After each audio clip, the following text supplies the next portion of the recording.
in Chicago. Speaking of exciting, boy, did this guy light some hair on fire last year, didn't he? Absolutely just terrifying pitchers out there on the base paths, and opposing hitters just sitting there wondering what happened to their base hits every time.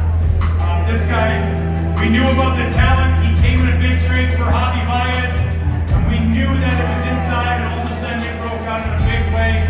He wowed us all with his speed, his ability to go get everything on defense. He got better and better, and he had a September to remember. This guy, well, he was born in Hollywood and played like an absolute celebrity out there, and he's going to be doing it all season long at Wrigley Field. Please put your hands together for all your guys' favorite. I know you guys love this guy. Center fielder, Crow-Armstrong!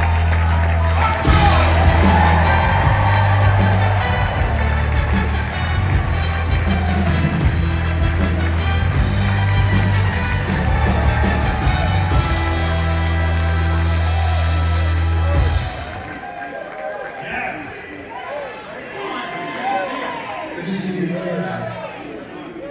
How's things? Things are good. Yeah, last season's been good? All good. Been in Arizona, golfing, hanging out, taking care of my dog, and working out. Simple as that.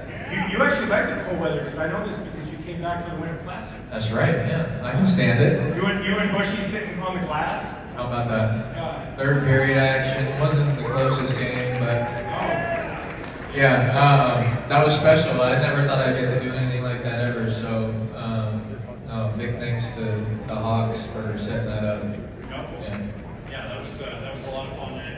Getting to the game for a little while and being able to get it. Dude, how hard was it when September ended to just be like, I gotta go? Because like, we all hit strides at different points, right? Like, I remember sometimes all of a sudden you have a great September. It's like, wait, no, I'm gonna keep pitching.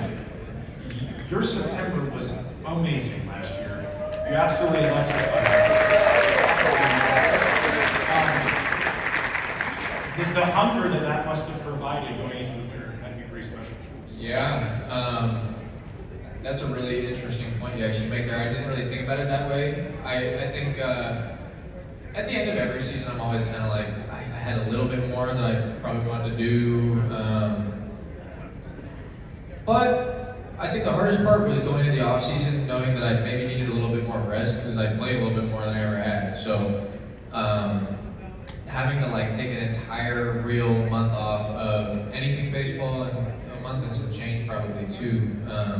That was the hardest part. I like letting it go into the off season and doing whatever makes my body feel good. And I guess this year I figured out that a little bit more rest was what I needed. So yeah. One of my favorite series and my favorite game of the year was when you made a game-saving, robbing home run catch.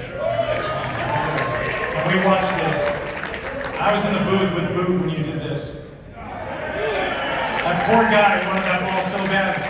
The excitement on your face and just go through all that. How cool was that? Like, because like we see it on the surface, but like, is that something back in the hotel room where you're just like ear to ear grinning afterwards? Because that was. Yeah, I was giddy. I was happy. It was extra special getting to do it in LA at Dodger Stadium. I grew up going to watch Mac play center field there, so like, that was neat for sure. But watching Max Muncy play, tear up the National League, that was one of those moments where I was kind of like, where I welcomed myself to the big leagues in a way. But looking at Cody after that catch was probably the coolest part. There was so much inaudible noises that came out of our mouth. We didn't know what to do, so that was great. Yeah. Nice, like my 15-year-old playing video games down in this room, just weird noises. Like, what is he saying? I don't know. I think I was believe it or not, I'm going to give myself a little bit of credit here. Who's laughing at that? I feel like I was a little bit of a good luck charm for you.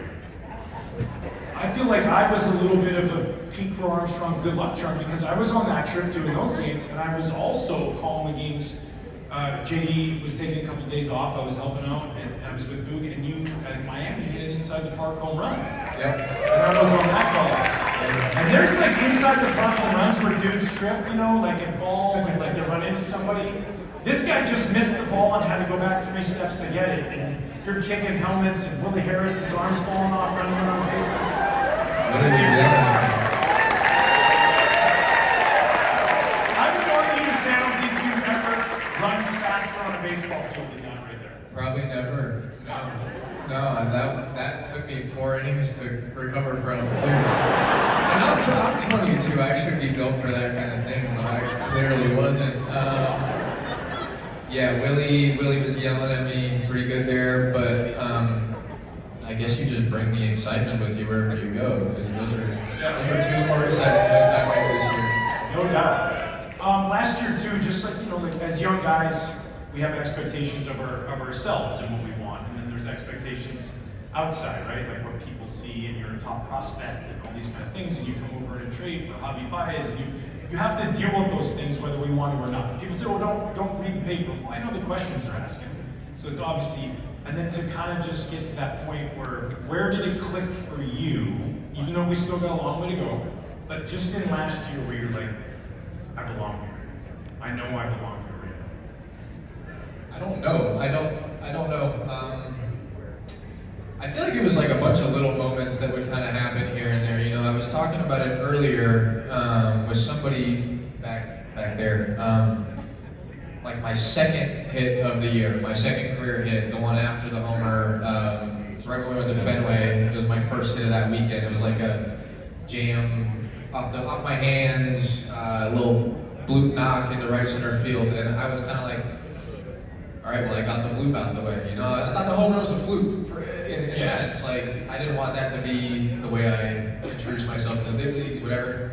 But I felt like stacking those little moments, you know, whether it was making a glove turn throw in the outfield for the first time, or, you know, it could have been anything. I mean, stealing a few bags definitely added some confidence, but I don't know the moment. I don't know if I still feel like I've totally solidified myself as a, you know, everyday big leaguer yet. I'm okay with that at the same time.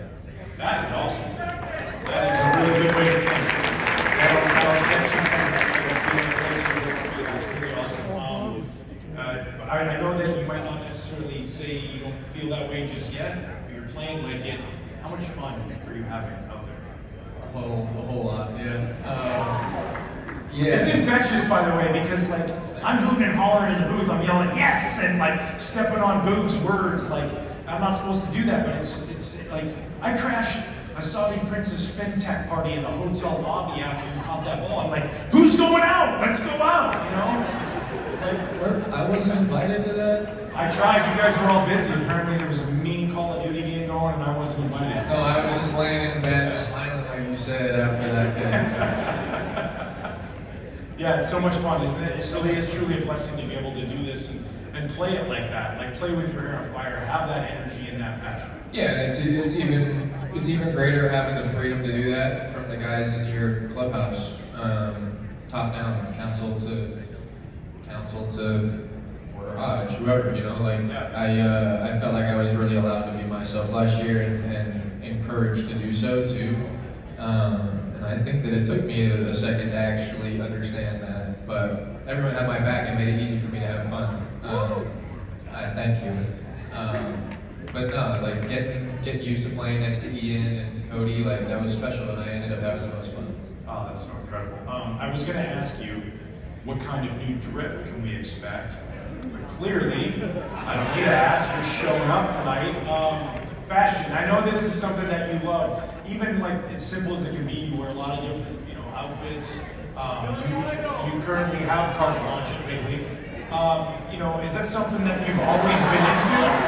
That one I'm not so sure on. It looked like that was that you have a dog bed and then you have another dog bed that you turned into pants. I did, yeah. My sewing skills improved the most this year. Yeah. J-Mo and I were actually just talking about it back there. Yeah. He was telling us, I'm going to pull some fits out for you this year. And I'm like, all right, we got 162 games. Yeah. So when I understood that, I was like, all right, I'm fine showing up in sweats and a t-shirt. But I love, so denim tears, that was the dog bed pants. Yeah. And those are great, those are like my everyday pants, but You thrift shop? yeah, all the time. I grew up like buying all my clothes at Goodwill. Like I just go find like 32s at Goodwill and spend $5 and simple as that. Yeah. But now this is Kid Super, and he's a very interesting designer from New York. He did like his first Paris Fashion Week show was the stand-up show, and he had all the comedians walk out into his stuff he was displaying. So that is what I chose tonight, but I don't know what I'm gonna do this year. It's a lot of figuring out. It's a lot of games to be able to. It's a lot. To 81 home games, you gotta rock a new outfit every single day. I think on the road it might actually be easier, only because it's, I mean, I feel weird like driving to the field in my car and this, and I'm like, I walked here from the hotel and that feels comfortable. But if I were like driving in this, I would just feel kind of weird if that makes, I don't know why. No doubt, I agree. Yeah. We're lucky.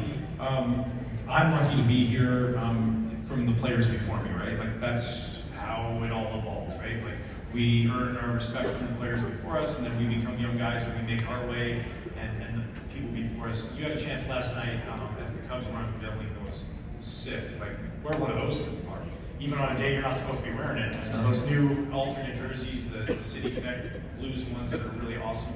And you had a chance to meet Sammy Sosa. What was that like for you? I did. My interaction with him was a little cooler than I think others. Just because, I showed up at the exact same time as him. So we both got out the car at the same time, and Big Jim, he was very quick to just introduce me. And I think the coolest part, and this is another J-Mo conversation, but we both said he was super complimentary, and he paid attention to what we did on the field. And I thought that was nuts. Only because, it shows that he loves the game still, and he has, but he's the guy that I watched. I'm not supposed to be the guy that he watches, so that was super gratifying. But I had to remind him, the reason that I hit so many line drives and stuff is I don't have the same kind of pop that he does. He's like, I like the way you hit the ball low and up the middle, and I'm like, yeah, well, teach me how to hit it a little higher and a little fast.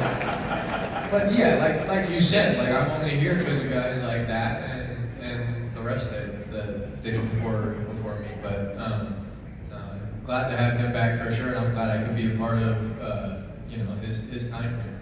No doubt, and you get to roam the same outfield that he did at Wrigley Field. How special is Wrigley Field? Incredibly special.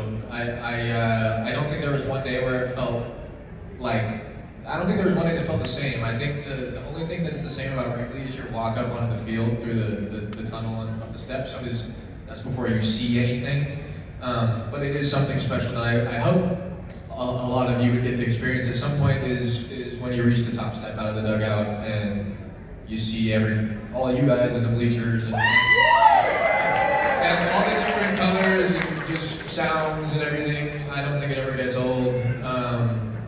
Yeah, but I mean, getting to play in the same outfield as Sammy Sosa, as Kosuke Fukudome, I loved, I don't know, Alfonso Soriano, that whole era of Cubby ball was, that Kosuke Fukudome reference.